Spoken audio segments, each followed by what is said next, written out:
Olá, sejam bem-vindos ao último episódio do Apocalipse Revelado. Ao longo de 26 episódios, estudamos, analisamos o livro do Apocalipse. Versículo a versículo, símbolo a símbolo, todas as profecias deste livro foram estudadas, foram desmistificadas e reveladas. Foi um prazer estar consigo ao longo de todo este tempo, todos esses episódios. E se chegou a este último episódio, é porque de facto gostou desta série, é porque de facto foi importante todos estes episódios para si. E então queria desde já, e para terminarmos em beleza, fazer muitos convites ao longo deste episódio. O primeiro convite que eu lanço para si é que possa subscrever ao nosso canal. Aliás, se já viu algum destes episódios e ainda não o fez, e ainda não faz parte desta comunidade do Fé Evidências, eu convido que possa fazer.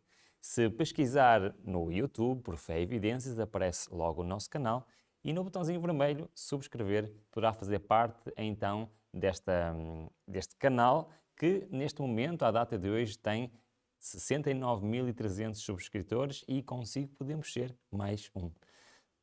Lembre-se também de fazer gosto às nossas publicações, aos nossos vídeos, para que o algoritmo do YouTube possa sugerir estes vídeos a mais pessoas. Se quiser assistir a esta série, também o poderá fazer e acompanhar futuras novidades em apocalipserevelado.pt. Volto a repetir, www.apocalipserevelado.pt é um site dedicado apenas a esta série e lá poderá acompanhar toda a série e futuras atualizações que iremos fazer, iremos colocar neste site, onde terá também os nossos contactos e poderão acompanhar as novidades que vamos ter em relação a este seminário do Apocalipse Revelado. E por falar em novidades, queria-vos já partilhar uma novidade. É que todo este seminário, todo este estudo do Apocalipse Revelado vai virar livro. É verdade. Não se preocupem, não é essa capa que estamos a mostrar no ecrã, é apenas uma pequenina montagem, que no próximo ano prevemos lançar então todo este estudo em formato livro. E se gostaram deste estudo em formato vídeo, no próximo ano terá a oportunidade de ter-no também em livro, para poder partilhar, para poder estudar, para poder consultar sempre que necessário. Iremos também revelar novidades sobre esse lançamento no site apocalipserevelado.pt. E, sendo o último episódio, também queria fazer alguns agradecimentos. Em especial, a 4 pessoas, e vou colocar no ecrã, ao Rui Pedro Almeida, que é o nosso gestor de redes sociais e que tem ajudado exatamente nestas plataformas e que tem sido ele que tem estado comigo ao longo de todos estes episódios, gravando, cuidando da câmara, das luzes, dos computadores e é também o rosto por trás desta série.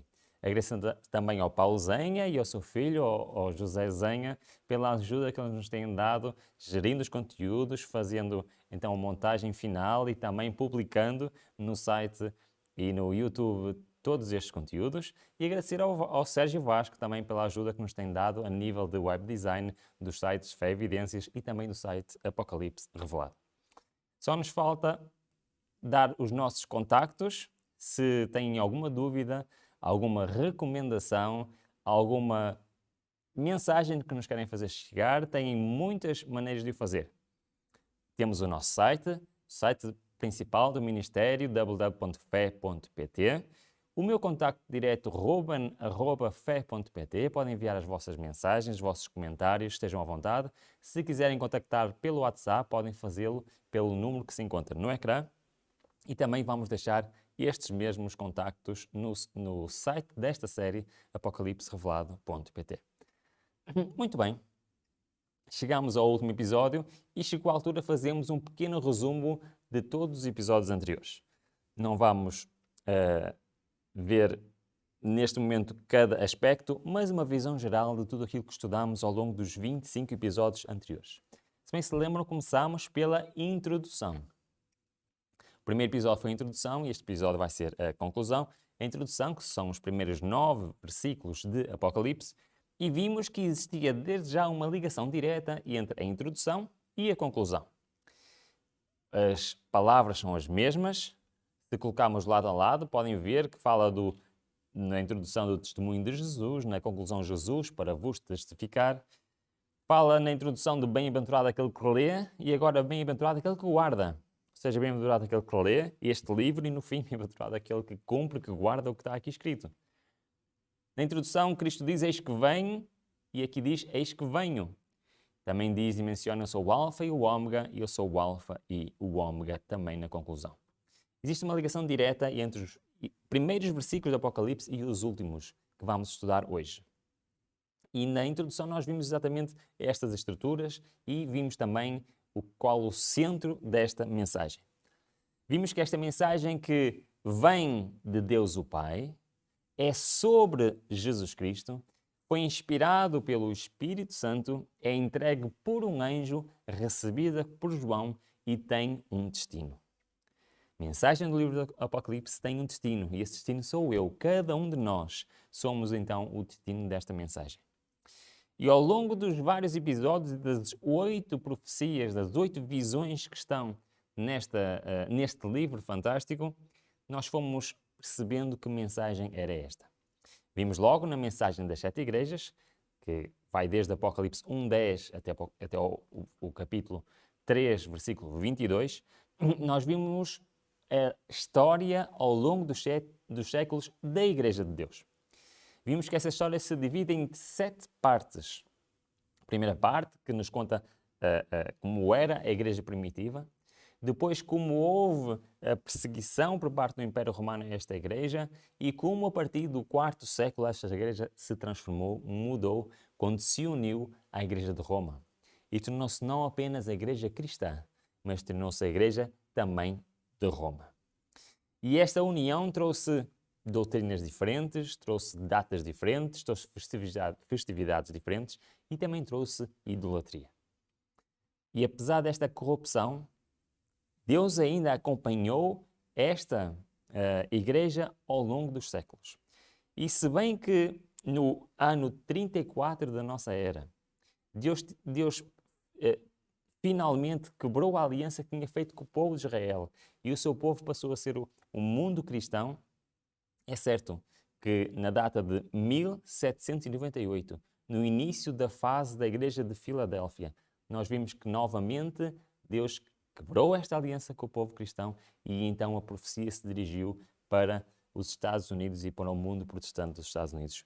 Resumidamente foi isto que vemos ao longo do tempo das 7 fases da Igreja, do povo de Deus ao longo destes últimos 20 séculos. Mas depois também vimos que hoje a sua igreja é a Laodiceia. Ou seja, a sua igreja hoje, o seu povo hoje, não é um povo perfeito, não é um povo que realmente, como era a igreja primitiva, mas é um povo que tem principalmente 3 problemas. Lembram-se que lemos em Apocalipse 3, 17 e 18? Os 3 problemas são falta de ouro, falta de vestes brancas, falta de colírio. Nós fizemos um estudo aprofundado do que é que isto quer dizer. E vimos que o ouro refinado era basicamente a ação de Deus na nossa vida. As vestes brancas é a justiça de Cristo que falta em nós. O colírio é a presença do Espírito Santo que falta em nós hoje. E é um desafio que Deus lança à sua igreja, ao seu povo hoje, é exatamente este. Depois fomos para a visão dos 7 selos. Versículo 4, 5, 6 e 7, e ainda o primeiro, capítulos 4 a 7, e ainda o primeiro versículo do capítulo 8 é a visão dos 7 selos. Vimos que existe uma comparação direta entre os 7 selos e o sermão profético de Mateus 24.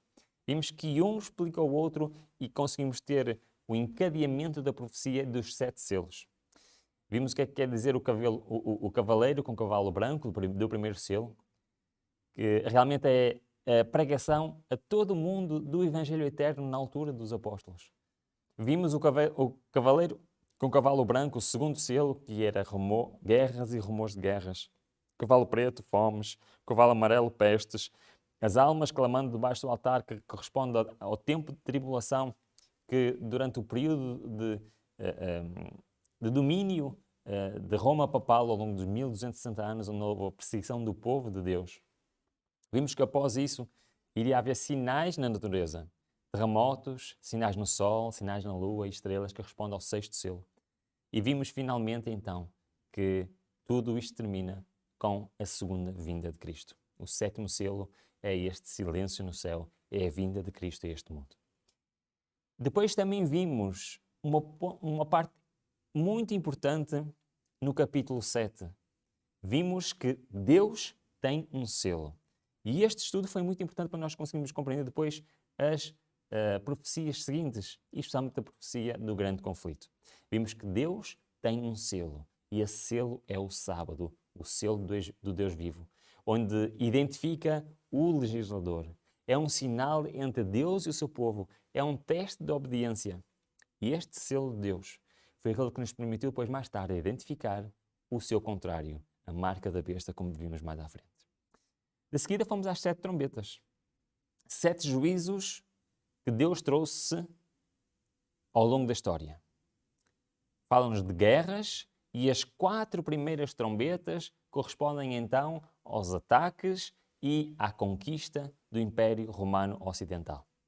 A primeira se refere a Alarico I, a segunda a Genserico, a terceira a Átila e a quarta Flávio Odoarco.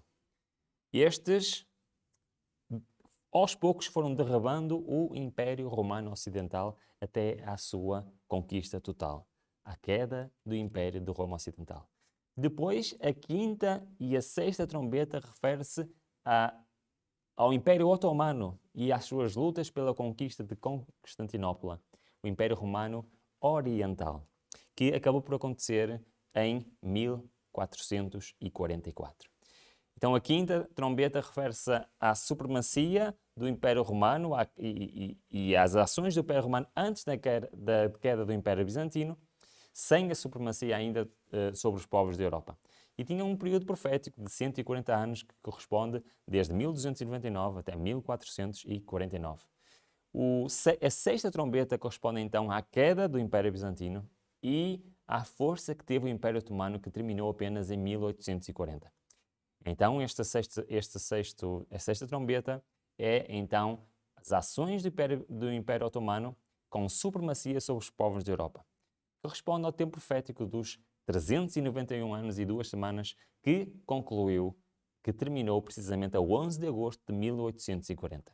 Estudámos todos estes tempos, estudámos todos estes períodos e vimos realmente que a profecia batia certinho.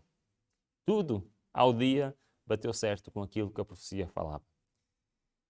Desde os ataques das tribos bárbaras que derrubaram o Império Romano Ocidental, quer os ataques do Império Otomano que derrubou o Império Romano Oriental e trouxe, digamos assim, juízo quer o Império Romano Oriental, quer o Império Romano Ocidental. Mas também vimos outras duas coisas importantes neste estudo. Vimos que havia, após 1840, algo que iria acontecer.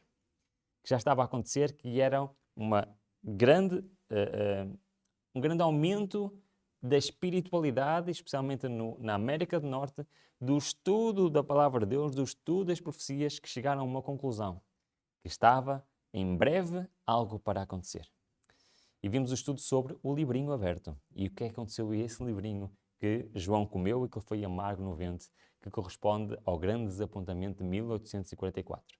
Quando pelas profecias de Daniel chegaram à conclusão que Cristo viria em outubro de 1844. E apesar destes homens, estudando a Bíblia, ter chegado a esta conclusão, acertaram perfeitamente na data, mas enganaram-se no acontecimento.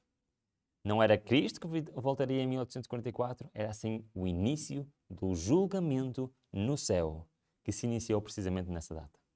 Vimos também no capítulo 11 de Apocalipse o estudo sobre a besta que sai do abismo, que corresponde exatamente à França e o período da Revolução Francesa e o que este povo queria fazer e a rejeição que ele teve da parte de Deus.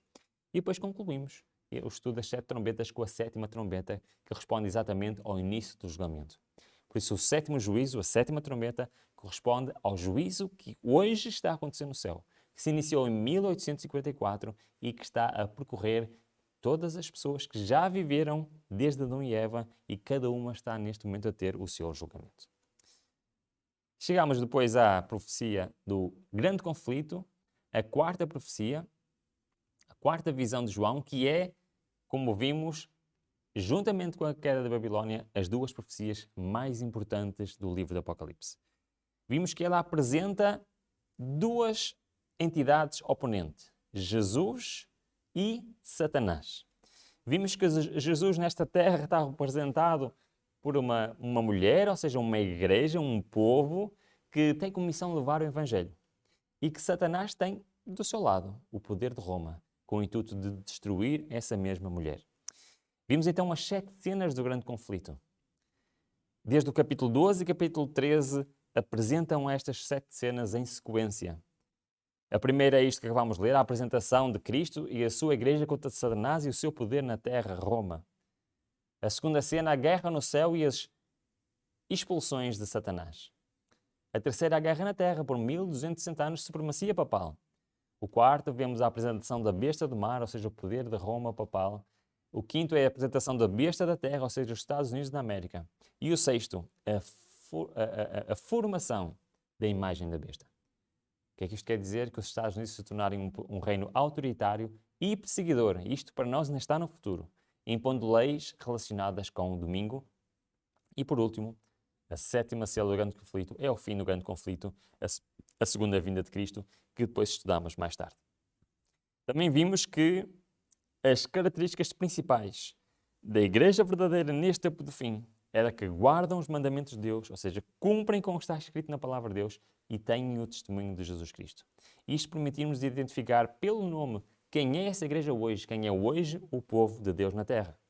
E também vamos estudar, por outro lado, em Apocalipse 13, as características da igreja que está a ser usada como contraposição. Vimos que esta igreja profere blasfémias, ou seja, assume características divinas, como perdoar pecados, que veio após o Império Romano na sequência profética, que recebeu poder, trono e autoridade do dragão, que recebeu um golpe mortal em 1798, mas que recuperou, que quem o seguir, na realidade, está a seguir o dragão, e que dominou durante 1260 anos, e durante esse tempo fez guerra aos santos e os venceu. E depois deixa aqui a profecia: adorá-la-ão todos os que habitam sobre a terra. De alguma forma, e depois nós vimos como, este poder vai ser o poder predominante nas cenas finais da história deste mundo. Como? Através da marca da besta. Nós fomos estudar a marca da besta em oposição ao selo de Deus. Vimos que o selo de Deus é a lei de Deus, que inclui o quarto mandamento, o sábado, e que deve estar em nós, quer nas nossas ações, quer na nossa mente. E em oposição temos a marca da besta, que tanto pode ser nas nossas ações ou na nossa mente, não importa, mas se refere a uma lei mudada, e especialmente no domingo, sendo observado em vez do sábado. A quinta visão foi então a visão das 7 últimas trombetas. Vimos, esse estudo também foi muito, muito importante e corresponde ao capítulo 15 e capítulo 16 do Apocalipse. E vimos que, ao longo de todos esses estudos, havia algo que sempre iniciava cada visão, uma introdução que se passava no céu. E pela primeira vez temos uma mudança nesta introdução. Nós fomos olhar todos eles, todas as 4 primeiras tinham referências ao santuário. No primeiro temos o candelabro, no segundo temos a mesa de paisagem, no terceiro temos o incensário e no quarto temos a arca da aliança. Nós vimos exatamente o que é que isto queria dizer. Isto queria dizer os ministérios de Cristo. Portanto, Cristo, quando ascendeu aos céus, começou os seus ministérios no céu. E cada um destes 4 ministérios corresponde a uma diferente ação de Jesus Cristo. Na visão 1, temos Cristo como nosso sumo sacerdote. Vamos pôr no ecrã o próximo diapositivo. Depois temos o Rei do Universo na segunda visão, na visão dos 7 selos. Depois temos Cristo como nosso advogado na terceira visão das 7 trombetas. E na quarta visão, Cristo como nosso juiz. Mas nesta quinta visão, nós vemos que o santuário foi fechado. Já ninguém podia entrar, ninguém podia sair. E vimos o que é que isto quer dizer. Isto quer dizer que neste momento o julgamento no céu terminou. E quando terminar o julgamento no céu, isto significa que todos estão selados. Uns com a marca da besta, outros com o selo de Deus. E vai-se iniciar a execução do juízo. Porque terminaram todos os ministérios de Cristo no santuário. E a execução irá iniciar-se. E é por isso que na visão da queda da Babilónia não temos referência ao santuário. Na visão do milénio não temos referência ao santuário. E na visão da Nova Jerusalém nos é dito que o santuário, a partir de agora, é o próprio Deus que habitará no meio de nós. Então nós conseguimos encaixar no nosso diagrama de eventos e ver então que hoje eu estou entre dois acontecimentos muito importantes. O início do julgamento de 1844 e o fim do julgamento que está para o futuro para mim. E o fim desse julgamento representa um selamento.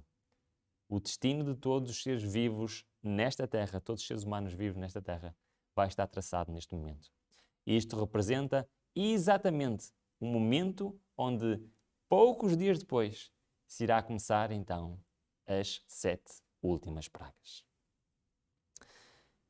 E ao estudar esta visão das 7 últimas pragas, nós chegamos à conclusão que isto só vai ser possível através de uma união, uma tríplice união religiosa, que está representada pelo dragão, ou seja, pelo espiritismo, pela besta, a Igreja de Roma, e pelo falso profeta, o protestantismo.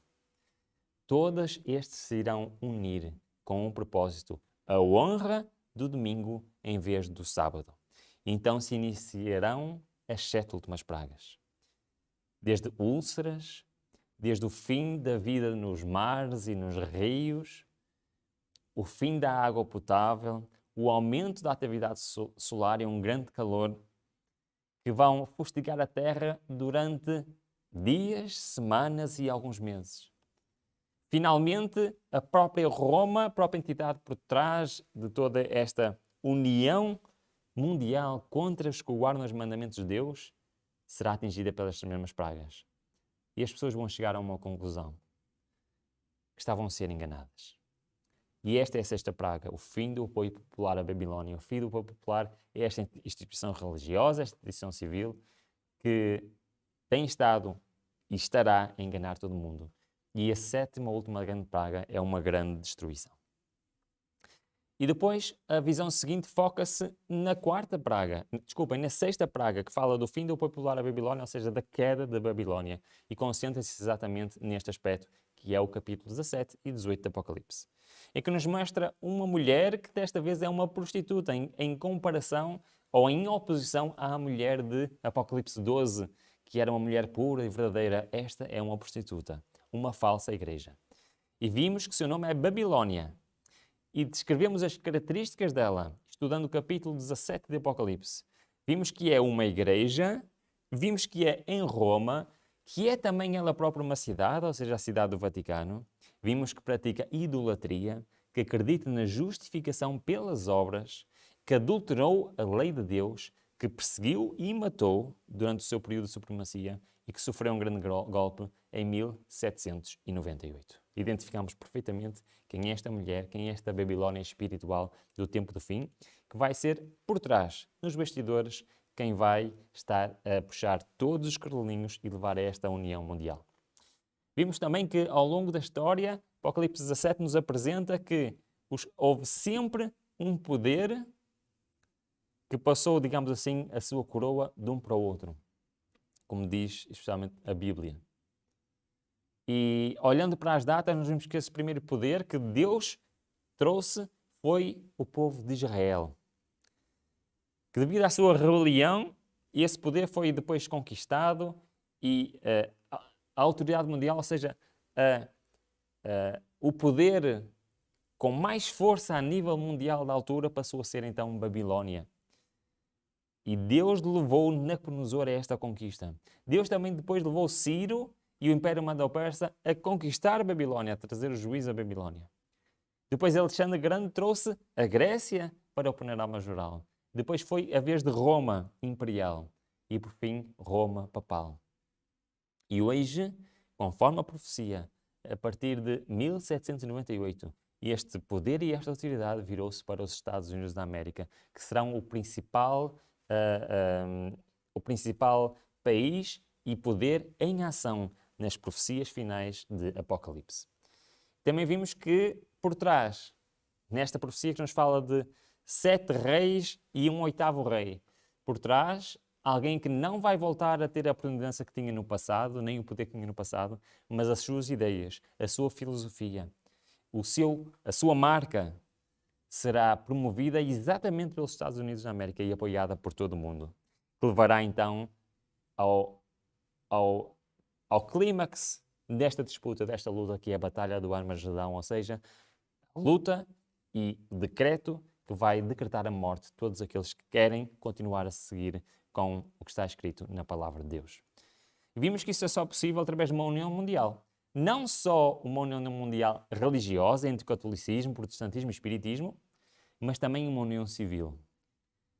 Estas leis, estes decretos terão o apoio popular, terão o apoio legislativo mundial, terão o apoio e serão propagados pela comunicação social e o apoio do mundo empresarial. Já vemos hoje isto a acontecer. E então, em Apocalipse 18, apresenta-nos como será os últimos meses da história deste mundo. Fala então que, num período de 2 semanas, teremos a Europa a juntar-se e a assinar este decreto de morte. E apenas 2 semanas depois, quando tudo parecia que estava a correr de feição para este poder que pretende subverter a palavra de Deus, irá iniciar-se as pragas. As pragas irão cair nesta terra, as primeiras 5 pragas. Irá culminar, que irá trazer um período de 11 meses de angústia a este mundo. Angústia como nunca se viu anteriormente. Com as pragas a descerem neste mundo, as pragas que estudámos na visão anterior. Primeira até à 5ª. E por final temos um outro tempo profético, mais 2 semanas, onde Deus irá trazer o livramento ao seu povo deste decreto de morte, que vai coincidir então com a 6ª praga. Depois, de seguida, chegamos à visão da segunda vinda de Cristo. Porque a seguir às pragas, o que é que nós temos? Na sequência, na cronologia profética, temos o grande dia do Senhor, a vinda de Jesus Cristo para buscar os seus, para buscar os salvos deste mundo. Vimos também que isso vai dar início a um período de 1000 anos, em que os salvos vão para o céu e vão participar numa fase diferente do julgamento, ou seja, que vão verificar porque é que cada pessoa não está lá.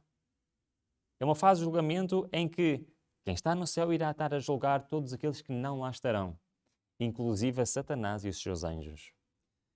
E vimos que no final deste período de milénio, a cidade santa, a Nova Jerusalém, descerá sobre esta terra.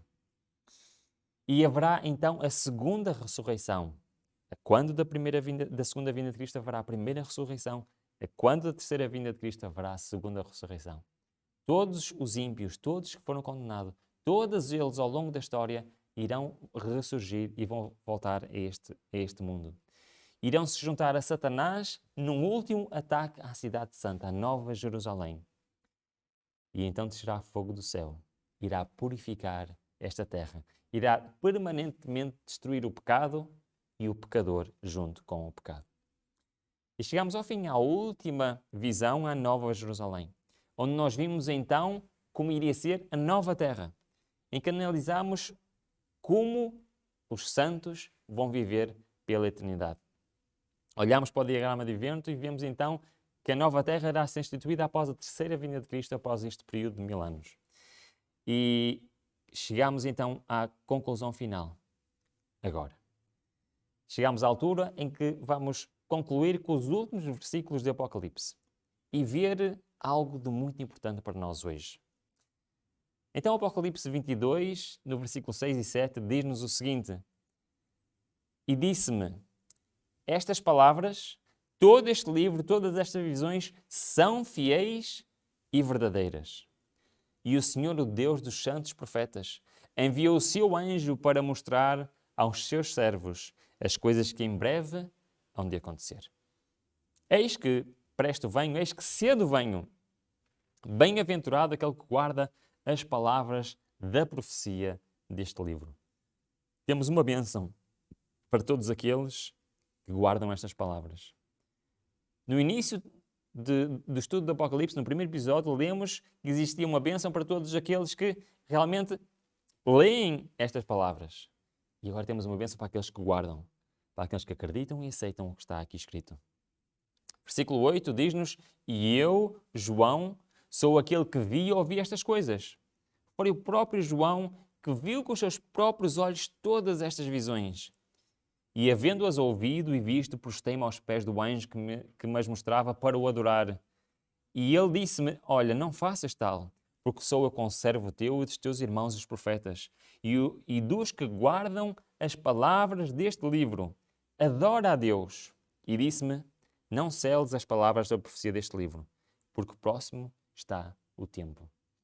João, tão maravilhado com o que estava a ver, lançou-se mais uma vez, pela segunda vez, aos pés do anjo. O anjo mais uma vez lhe disse, não podes fazer isso, adora a Deus, não podes adorar a mim, eu sou um conservo teu.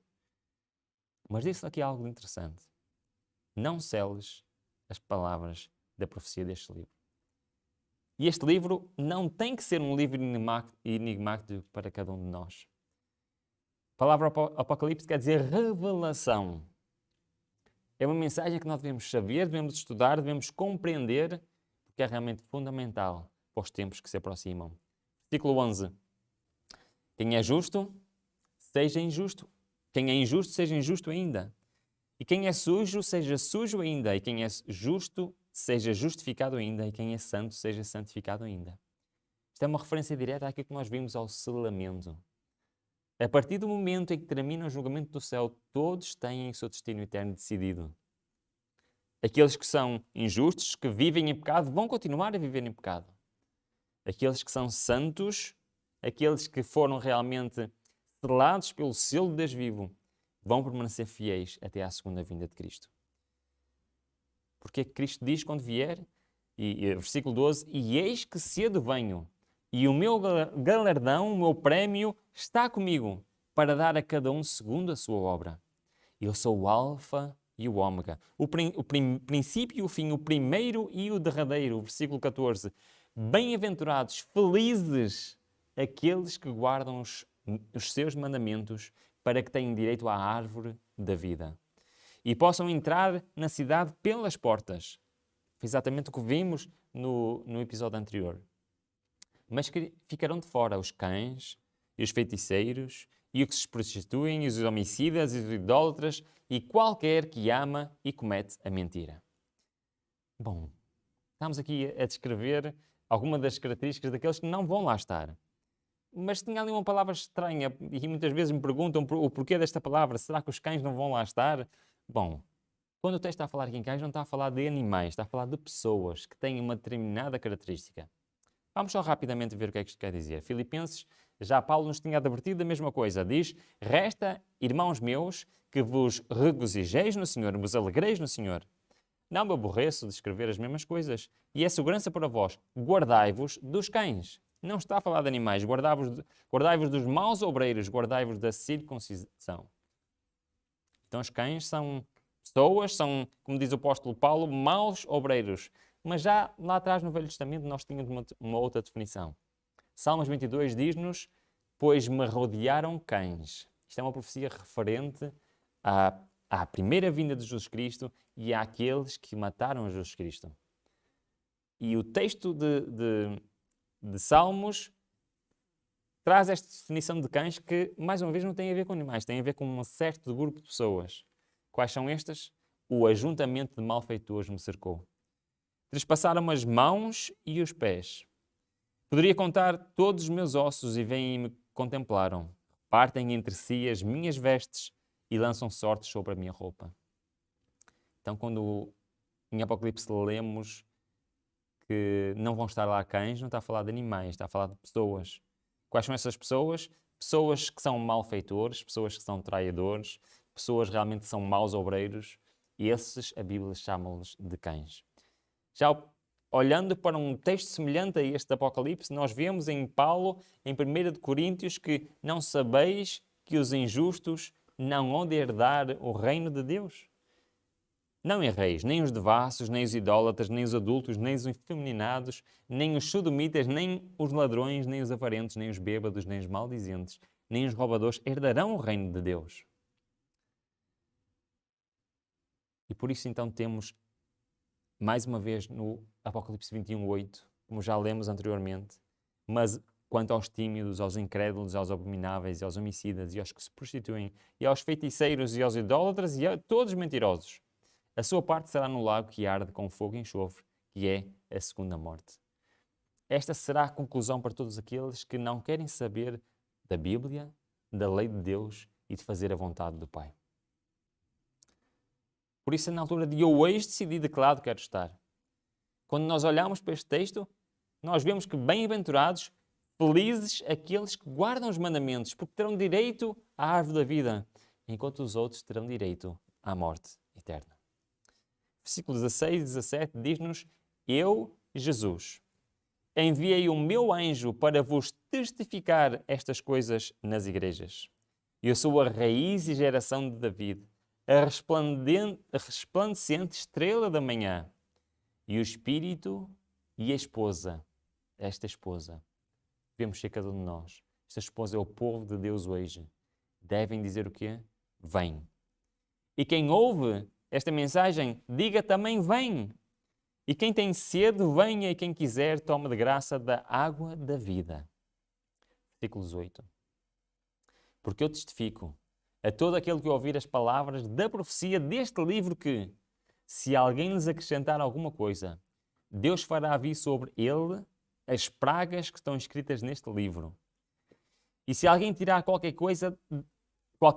se alguém tirar quaisquer palavras do livro desta profecia, Deus tirará a sua parte do livro da vida e da cidade santa e das coisas que estão escritas neste livro.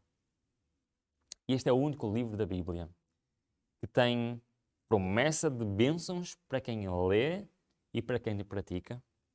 E é o único livro da Bíblia que tem uma maldição para quem quiser adulterar o que está aqui escrito. Quão importante é então esta mensagem do livro do Apocalipse? Resumindo estas palavras que nós tivemos a ver e comparando, como já vimos no início deste episódio, com a introdução, que vimos que existe uma ligação direta entre a introdução e a conclusão, nós vemos o seguinte, que Apocalipse 1 e agora Apocalipse 22:8. Podem ver nas duas laterais, na esquerda e na direita, quais são os versículos e vou ler apenas o que está no meio. Diz, o anjo traz uma mensagem do que em breve irá acontecer. De seguida, existe uma bênção para os que leem, ouvem e guardam esta mensagem. Esta mensagem é para a igreja. Ou seja, esta mensagem é para mim hoje. Esta mensagem tem a ver com a preparação, com eu estar pronto para a segunda vinda de Cristo. E esta mensagem tem uma assinatura divina. Esta mensagem vem de Deus. Já só nos faltam 2 versículos para terminarmos o livro de Apocalipse. Mas antes de terminar com esses 2 versículos, eu queria chamar a vossa atenção para um aspecto que é fundamental. E é algo que nós, ao estudar todo o livro do Apocalipse, já tocamos em vários pontos, mas agora vamos rapidamente juntar estes pontos e ver um aspecto que é importantíssimo para nos situar hoje na profecia do Apocalipse. Eu já mostrei várias vezes este quadro, e este quadro tem a ver com nós hoje, com o tempo de hoje. Tudo o que está à esquerda, a introdução e as 4 primeiras visões são a parte histórica. Para nós, tudo o que está escrito até o capítulo 14, quase tudo pertence ao passado, tem apenas alguns vislumbres no final de cada visão de coisas que estão no futuro. No entanto, do capítulo 15 para a frente, tudo o que está escrito se refere a coisas que vão acontecer. Quer as pragas, quer a queda da Babilónia, a segunda vinda, a Nova Jerusalém. Mas isto faz com que nós estejamos a viver uma época fundamental hoje e crucial na cronologia profética do livro do Apocalipse. Nós hoje estamos ali, no final de cada uma das 4 primeiras visões. No nosso futuro temos então o fim do julgamento, o selamento, que vai marcar o início das 4 últimas visões. No entanto, existe algo que nós temos que pensar. É que hoje está-se a aproximar 2 coisas muito importantes na profecia bíblica. Quais são essas 2 coisas? Vamos ver muito rapidamente. Nós sabemos que o julgamento iniciou em 1844. Em Apocalipse 11, nós vimos que ele se iniciou por onde? Na verdade, as nações se enfureceram, chegou, porém, a tua ira e o tempo determinado para serem julgados os mortos. Em 1844, o julgamento se iniciou. Iniciou-se pelos primeiros seres humanos, por Adão e Eva, e vai-se continuar por aí fora. E hoje está a ser julgados quem? Os mortos, as pessoas que já viveram no passado. Em 1 Pedro diz-nos: porque a ocasião de começar o juízo pela casa de Deus é chegada. Ora, se primeiro vem por nós, qual será o fim daqueles que não obedeceram ao Evangelho de Deus? Dentro do julgamento, aqueles que são sempre primeiro julgados são aqueles que fazem parte do povo de Deus. Nós já temos aqui duas características. Começou pelos mortos, iniciará pelo povo de Deus. Vamos juntar isto a coisas que nós já estudamos. Vou pôr no ecrã para vocês verem. Portanto, o julgamento iniciará pelos mortos. O povo de Deus são os primeiros a ser julgados. A execução da sentença irá ser feita na segunda vinda de Cristo, onde cada um receberá segundo as suas obras. O início deste julgamento foi em 22 de outubro de 1844 e ele terminará antes das últimas 7 pragas. Ok? Estes 5 pontos são muito importantes para entendermos o que vem. Porquê? Porque o julgamento não vai ser apenas dos mortos, apenas das pessoas que já viveram no passado. Atos 10, 42 diz-nos o seguinte: e nos mandou pregar ao povo e testificar que ele é quem foi constituído por Deus, juiz de vivos e de mortos. É verdade.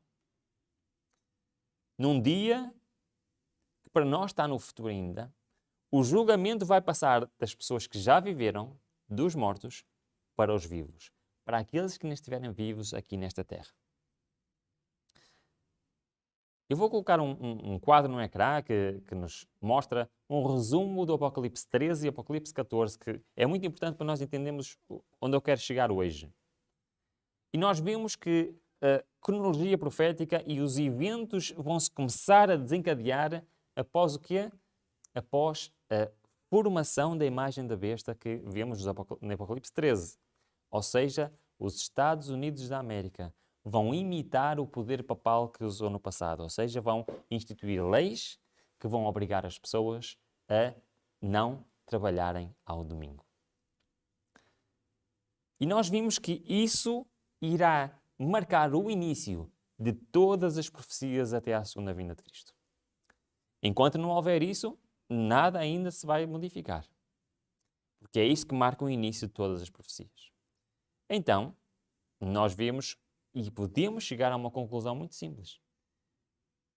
Que se isso marca o início de todas as profecias, se isso marca então o início da perseguição ao povo que se quer manter fiel à Bíblia, se isso marca o início daquilo que nos fala do capítulo 14, e que depois se cumpre no capítulo 18, que é a pregação das terceiras mensagens angélicas a todo o mundo pelos 144 mil, aqueles vão estar prontos para a segunda vinda de Cristo, o seu povo, que vai estar vivo de pé quando ele regressar. Então nós podemos chegar a uma conclusão muito simples. É que é depois deste primeiro decreto dominical, numa altura que nós não sabemos quando é, e antes das 7 últimas pragas, que vai chegar a hora do juízo daqueles que ainda estão vivos. Olha, vamos ver estes versículos que nós já estudamos, mas se calhar nos passou despercebidos. Diz-nos em Apocalipse 14, 6 e 7. Reparem o que é que diz. Vi outro anjo voando pelo meio do céu, tendo um evangelho eterno para pregar aos que se assentam sobre a terra e a cada nação, tribo, língua e povo. Dizendo em grande voz, temei a Deus e dai-lhe glória, porque é chegada a hora do seu juízo. Adorai aquele que fez os céus e a terra e o mar e as fontes das águas. Apocalipse 3:3. Lembra-te, pois, do que tens recebido e ouvido. Guarda-o e arrepende-te, porque se não vigiares, virei como um ladrão e não conhecereis de modo algum em que hora virei contra ti. Este Apocalipse 3:3 não se está a referir à segunda vinda de Cristo. Está-se a referir à hora, ao momento preciso em que Jesus, o juiz, virá julgar o meu caso. Olha, reparem bem. Eu vou ler para tornar mais claro o que é que eu estou a querer dizer. Solenes são as cenas ligadas à obra final da expiação. momentosos os interesses nela envolvidos. O juízo, ora, hoje, se realiza no santuário celestial. Há muitos anos que esta obra está em andamento, breve.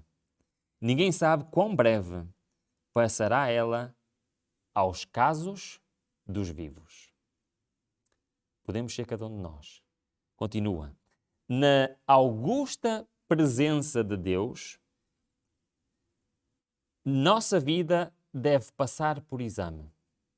Atualmente, mais do que qualquer outro tempo, importa a toda a alma atender à demonstração do Senhor. Vigiai e orai, porque não sabeis quando chegará o tempo. Marcos 13, 33. Se não vigiardes, virei a ti como um ladrão e não saberás a hora que viei sobre ti. Apocalipse 3.3. Apocalipse 3.3 refere-se então ao quê? Ao momento do meu julgamento dos vivos. O que é que isto quer dizer? Quer dizer que em breve, não sei quando, só sei que é após o decreto dominical. Se eu estiver vivo, saberei que a qualquer momento o meu nome irá aparecer no Tribunal Celestial. E nesse momento, o meu destino eterno irá ser decidido. Pedro disse-nos que esse julgamento vai começar por quem? Pela casa de Deus, pelo povo de Deus, por aqueles que conhecem a verdade, conhecem os mandamentos de Deus, conhecem o propósito, conhecem as profecias. E por isso, eu pergunto, não é hora de eu hoje começar o meu estudo das profecias? Será que não é hora de eu hoje optar por seguir a vontade do meu Pai, o Deus de todo o universo? Será que não é hora de eu hoje decidir de que lado quero estar? Bom, mas espera lá, Ruben. Tu estás a dizer então que eu só vou ser julgado após o decreto dominical? Muito bem, então, quando ouvir o decreto dominical a ser promulgado, então eu vou, de certeza, iniciar a minha preparação. E é exatamente por isto que eu estou a falar hoje neste tema, para terminar este estudo do Apocalipse. É que para aqueles que conhecem a verdade, para aqueles que conhecem a profecia, para aqueles que hoje fazem parte e já são do povo de Deus, quando sair o primeiro decreto dominical, já será tarde demais. A preparação de quem conhece a verdade tem que ser hoje. Porque se não for hoje, não estaremos prontos para as cenas que se vão realizar após o decreto dominical. E por isso, há séculos e séculos atrás, o profeta Sofonias já nos estava a avisar disto mesmo. Hoje o povo de Deus tem que se preparar antes do decreto dominical. Vamos ler. Sofonias 2.2 diz o seguinte: concentra-te e examina-te, ó nação que não tens pudor, antes que saia o decreto, pois o dia se vai como a palha, antes que venha sobre ti o furor da ira do Senhor, sim, antes que venha sobre ti o dia da ira do Senhor. Se acompanhaste este estudo, se este estudo do Apocalipse chamou a atenção para a lei de Deus, para o Deus no universo, se viste que todas estas profecias, as profecias históricas que estão no passado, se cumpriram tintim por tintim, tal e qual, muitas delas, ao dia, exatamente como estavam profetizadas, podes ter a certeza que o resto das profecias se vão cumprir exatamente da mesma forma. E um dia, se calhar em breve, o teu nome, o meu nome, vai aparecer no tribunal do céu. Será que nós estamos a preparar-nos para esse dia? Esperar pelo início dos eventos finais. Esperar pelo evento que vai marcar o início de todas estas cenas finais, que é o decreto dominical, será tarde demais para mim e para ti. Porque nós já conhecemos a verdade. Conhecemos a palavra de Deus. É hoje que eu tenho decidido, claro, que quero estar. Porquê? Vamos ler. Quando se encerrar a obra do juízo de investigação, o julgamento está a ser hoje feito no céu. O destino de todos terá sido decidido, ou para a vida ou para a morte. O tempo da graça finaliza pouco antes do aparecimento do Senhor nas nuvens do céu. Cristo, no Apocalipse, prevendo aquele tempo, declara: quem é injusto, faça justiça ainda. Quem está sujo, suje-se ainda. E quem é justo, faça justiça ainda. Quem é santo, seja santificado ainda. E eis que cedo venho. O meu galardão está comigo para dar a cada um segundo a sua obra. Acreditas tu nestas palavras de Deus? Acreditas tu neste livro magnífico do Apocalipse e toda a Bíblia? Então é hoje tempo de entregarmos o nosso coração a Deus, de fazer a sua vontade e de estar do lado certo. E ansiar por este dia maravilhoso, que será o dia do livramento, o dia de salvamento para todos aqueles que se unirem hoje a Deus. E vou terminar com a leitura dos últimos 2 versículos que diz: aquele que testifica estas coisas diz: certamente cedo venho. Amém. Ora vem, Senhor Jesus. A graça de nosso Senhor Jesus Cristo seja com todos nós. Amém. Esta é a promessa do nosso maravilhoso Deus. Cristo está hoje a terminar os seus ministérios no santuário celeste. Ele está-se a preparar para vir buscar o seu povo a esta terra. E ele diz: eis que cedo venho. Qual é o meu desejo? Vem, Senhor Jesus.